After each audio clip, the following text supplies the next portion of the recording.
Minha colega de quarto me tratou como uma prisioneira por 2 anos. Um dia, tomei um gole do leite dela por engano e ela chamou a polícia por furto. Até que um dia, ela surtou, justamente quando percebi que não tinha mais medo dela. Eu nunca imaginei que dividir um apartamento na faculdade pudesse se tornar meu pior pesadelo. Quando me mudei para a moradia estudantil no primeiro ano, estava empolgada com a ideia de fazer novas amizades e ter aquela experiência clássica de universidade americana. Mal sabia eu que estava prestes a viver 2 anos de absoluto inferno psicológico nas mãos de uma colega de quarto completamente descontrolada. No começo, tudo parecia normal. Ela era organizada, responsável, tinha boas notas. Achei que teríamos uma convivência tranquila, mas bastaram 3 semanas para eu perceber que tinha caído numa armadilha da qual não conseguiria sair facilmente. Foi quando ela começou com as regras. A primeira foi sobre horários para usar a cozinha. Ela disse que precisava de ordem e que funcionaria melhor se cada uma tivesse seu próprio horário para cozinhar.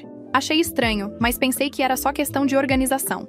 Aceitei usar a cozinha apenas das 5 da tarde às 7 da noite. Ela ficou com o resto do dia todo. Quando questionei a divisão injusta, ela disse que acordava mais cedo e precisava fazer meal prep para a semana toda. Então era justo ela ter mais tempo. Depois vieram as regras sobre o banheiro. Ela criou um sistema de inspeção semanal onde verificava se eu tinha deixado algum fio de cabelo no ralo, alguma gota de água no espelho ou qualquer vestígio de uso. Quando encontrava algo, deixava bilhetes passivo-agressivos grudados na porta do meu quarto com horários e descrições detalhadas do que eu tinha feito de errado. Uma vez ela fotografou 3 fios de cabelo no box e imprimiu a foto em tamanho grande, colando na geladeira com a data e hora em que supostamente eu tinha causado aquela bagunça. A situação do papel higiênico foi quando percebi que as coisas estavam realmente saindo do controle. Ela começou a contar quantas folhas eu usava. Literalmente. Ela marcava o rolo com caneta para saber quanto papel higiênico eu gastava por dia. Quando confrontei sobre isso, ela disse que estava apenas sendo consciente com o meio ambiente e que eu claramente estava desperdiçando recursos. Ela estabeleceu um limite de uso diário e disse que se eu ultrapassasse, teria que comprar meu próprio rolo e guardar no meu quarto. Comprei meu próprio papel higiênico. Ela confiscou. Disse que não era permitido guardar itens inflamáveis no quarto por questões de segurança e que eu estava violando as regras da moradia estudantil.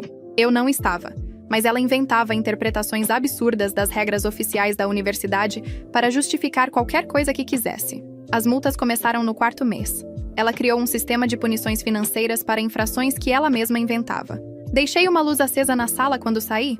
Multa de $5 por desperdício de energia. Esqueci uma caneca na pia? Multa de $3 por desorganização. Usei o micro-ondas fora do meu horário porque estava atrasada para uma prova?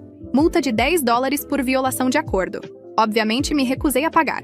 Foi quando ela ameaçou levar o caso ao reitor, alegando que eu estava violando contratos de moradia e criando um ambiente hostil. Ela tinha uma pasta física, uma pasta física com print de mensagens, fotos de supostas infrações minhas e uma planilha detalhada de todas as vezes que eu tinha quebrado as regras dela. Fiquei apavorada porque não sabia até onde ela poderia levar aquilo. Comecei a pagar as multas.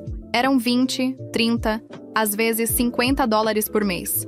Dinheiro que eu não tinha, porque trabalhava meio período num café para pagar meus gastos pessoais e mal conseguia me manter. Mas tinha medo de ser expulsa da moradia, de perder minha vaga na universidade, de meus pais descobrirem que eu estava tendo problemas. O controle só piorou. Ela começou a trancar coisas. Colocou um cadeado na geladeira, deixando apenas uma prateleira minúscula disponível para mim. Trancou os armários da cozinha, onde ficavam as panelas e utensílios comuns, dizendo que eu estava desgastando as coisas dela. Precisei comprar meu próprio jogo de panelas, que ela inspecionava regularmente para ter certeza de que eu não estava usando nada que pertencia a ela. A senha do Wi-Fi virou uma tortura psicológica. Ela trocava todos os dias. Todos os dias. E só me passava a nova senha se eu provasse que tinha cumprido todas as obrigações do dia anterior. Tive que criar um caderninho onde anotava cada tarefa que fazia, cada luz que apagava, cada segundo que passava no banheiro, só para poder ter internet à noite e fazer meus trabalhos da faculdade. Houve uma semana em que ela simplesmente não me passou a senha. Nenhuma explicação. Eu implorei. Expliquei que tinha uma apresentação importante para entregar, que precisava acessar os materiais online. Ela disse que eu sabia muito bem o que tinha feito e que aquilo era uma consequência natural das minhas ações. Até hoje não sei qual foi minha suposta infração daquela semana. Tive que fazer meu trabalho inteiro usando o sinal fraco do Wi-Fi do vizinho do andar de baixo, sentada no chão do corredor às 3 da manhã. Ela começou a fazer coisas mais perturbadoras. revirava minhas coisas quando eu saía. Eu percebia porque deixava marcadores sutis, como um livro virado de determinada forma ou uma caneta em certa posição. E quando voltava, estava tudo levemente diferente. Uma vez instalei uma câmera discreta no meu quarto e consegui filmá-la abrindo minhas gavetas, olhando meus cadernos, mexendo nas minhas roupas. Quando confrontei, ela disse que estava procurando uma blusa que eu supostamente tinha pegado emprestado sem pedir. Eu nunca tinha pegado nada dela. O isolamento social foi a parte mais cruel. Ela começou a espalhar para outros estudantes da moradia que eu era problemática, desorganizada, que não respeitava regras. Fez isso de forma tão sutil que quando eu tentava fazer amizades ou conversar com os vizinhos, sentia que já tinham uma impressão negativa de mim. Ela contava versões distorcidas de situações normais, fazendo parecer que eu era uma pessoa impossível de conviver. Quando eu tentava receber amigos no apartamento, ela criava situações constrangedoras. Ficava na sala fazendo barulho proposital, soltando suspiros altos, revirando os olhos visivelmente. Ou pior, começava a listar em voz alta todas as regras que eu supostamente estava quebrando ao ter visitas. Meus amigos pararam de querer vir ao apartamento. Comecei a me sentir completamente sozinha. Minha saúde mental despencou. Desenvolvi ansiedade severa.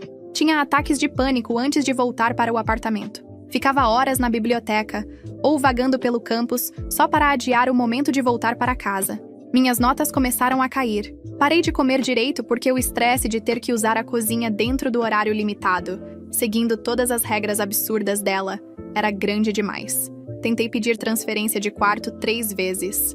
3 vezes. A universidade negou, dizendo que não havia vagas disponíveis e que conflitos entre colegas de quarto faziam parte da experiência universitária, que eu precisava aprender a resolver diferenças. Sugeriram mediação. Fomos para 2 sessões de mediação que foram absolutamente inúteis, porque ela se apresentava como a pessoa razoável que apenas queria ordem e limpeza, enquanto eu ficava parecendo a encrenqueira que não conseguia seguir regras básicas de convivência. O incidente do leite foi o momento mais surreal de toda essa história. Era uma manhã de terça-feira, por volta das 7 horas. Eu estava atrasada para uma prova. Não tinha dormido direito porque tinha ficado acordada estudando, e estava fazendo um café rapidamente. Peguei o leite da geladeira sem olhar direito e coloquei um pouco na minha caneca. Só percebi que era o leite dela quando ela apareceu na cozinha como um furacão, gritando que eu estava roubando suas coisas. Tentei explicar que tinha sido um engano, que eu recolocaria o leite ou compraria outro, mas ela não quis ouvir. Pegou o telefone e ligou para a polícia. Para a polícia. Por causa de aproximadamente 50 mililitros de leite. Ela relatou um furto de propriedade. Deu meu nome completo. Disse que tinha uma colega de quarto que constantemente roubava seus pertences e que dessa vez ela tinha provas. 2 policiais apareceram no nosso apartamento 40 minutos depois. Ela tinha o cartão do leite na mão, mostrava para eles como se fosse evidência de crime. Explicava com lágrimas nos olhos como vinha sofrendo com minhas atitudes há meses, como se sentia insegura na própria casa, como tinha medo de que eu escalasse para coisas piores. Eu estava parada ali, de pijama, com minha caneca de café na mão, sem acreditar no que estava acontecendo. Os policiais foram educados comigo. Dava para ver nos olhos deles que achavam aquilo tudo ridículo, mas tinham que seguir protocolo. Perguntaram se eu tinha tomado o leite dela. Confirmei que sim, por engano, que estava disposta a repor. Um deles anotou tudo no relatório enquanto o outro tentava acalmar ela, que continuava falando sobre como eu a atormentava diariamente. No final, os policiais foram embora dizendo que aquilo era uma questão civil, que deveríamos resolver entre nós ou através da administração da universidade. Mas ela conseguiu o que queria. Tinha um relatório policial com meu nome. Tinha uma prova oficial de que eu era uma ladra. Nos dias seguintes, ela mostrou cópias desse relatório para pessoas da moradia, para a responsável da residência, para quem quisesse ver. Minha reputação estava completamente destruída. Algo quebrou dentro de mim naquele dia. Não foi raiva, não foi desespero, foi uma clareza estranha. Percebi que tinha passado quase 2 anos vivendo com medo de uma pessoa que não tinha nenhum poder real sobre mim, além do que eu permitia. Percebi que toda aquela estrutura de controle dela dependia de eu continuar acreditando que ela poderia me prejudicar, que eu precisava me submeter às regras dela para sobreviver. Comecei a documentar tudo, tudo mesmo. Comprei um caderno e passei a anotar cada interação, cada regra nova, cada ameaça. Tirei fotos dos cadeados, das listas de regras que ela colava pela casa, dos bilhetes passivo-agressivos. Salvei todas as mensagens de texto onde ela me cobrava multas ou fazia acusações. Gravei áudios das vezes em que ela gritava comigo ou fazia ameaças veladas. Foi nessa época que soube que ela estava se candidatando a presidenta da moradia estudantil. Ela queria ser a representante de todas as pessoas que moravam no nosso prédio. A ironia era tão absurda que quase dava vontade de rir. Ela ia fazer campanha sobre responsabilidade, organização e liderança, usando como exemplo o sisteminha autoritário que tinha criado no nosso apartamento. Tomei uma decisão. Me inscrevi também como candidata. Nunca tinha pensado em me envolver com política estudantil. Não era meu perfil, mas precisava fazer alguma coisa. Não podia deixar ela ganhar aquilo. Não podia deixar ela ter ainda mais poder sobre outras pessoas. As semanas de campanha foram tensas. Ela fazia questão de deixar panfletos dela espalhados pelo apartamento, como se estivesse me provocando. Falava alto ao telefone sobre suas propostas, sobre como iria trazer ordem e disciplina para a moradia. Eu trabalhava quieta, conversando com pessoas, ouvindo reclamações, entendendo os problemas reais que os estudantes enfrentavam. O debate entre as candidatas aconteceu numa quinta-feira à noite, no auditório principal da moradia. Tinha umas 70 pessoas na plateia, incluindo o comitê que decidiria a eleição, a responsável da residência e vários estudantes curiosos. Ela estava confiante, sorridente, com suas anotações organizadas numa pasta colorida. Quando chegou minha vez de falar, tirei da bolsa uma caixa de sapatos cheia de evidências. Comecei mostrando as fotos dos cadeados na geladeira e nos armários. Li em voz alta algumas das regras absurdas que ela tinha criado, mostrei prints das cobranças de multas ilegais, revelei que ela trocava a senha do Wi-Fi diariamente como forma de controle. A sala ficou em silêncio absoluto. Mostrei o relatório policial do incidente do leite. Expliquei o contexto todo, como ela tinha chamado a polícia por um engano de 50 mililitros de leite. Algumas pessoas começaram a sussurrar entre si. Vi o rosto dela ficando vermelho, as mãos tremendo, mas não parei. Mostrei as gravações. Coloquei para tocar trechos de áudios onde ela gritava comigo, me ameaçava, dizia que iria me fazer expulsar da universidade. Revelei que ela revisava minhas coisas pessoais regularmente. Mostrei o vídeo da câmera do meu quarto onde ela aparecia mexendo nas minhas gavetas. Foi quando outros estudantes começaram a falar. Uma garota levantou a mão e contou que tinha morado no mesmo prédio que ela no ano anterior e que também tinha tido problemas. Outro rapaz disse que ela tinha criado uma lista de reclamações falsas sobre ele quando foi seu vizinho de corredor. Mais pessoas começaram a compartilhar histórias. Era como se uma represa tivesse se rompido.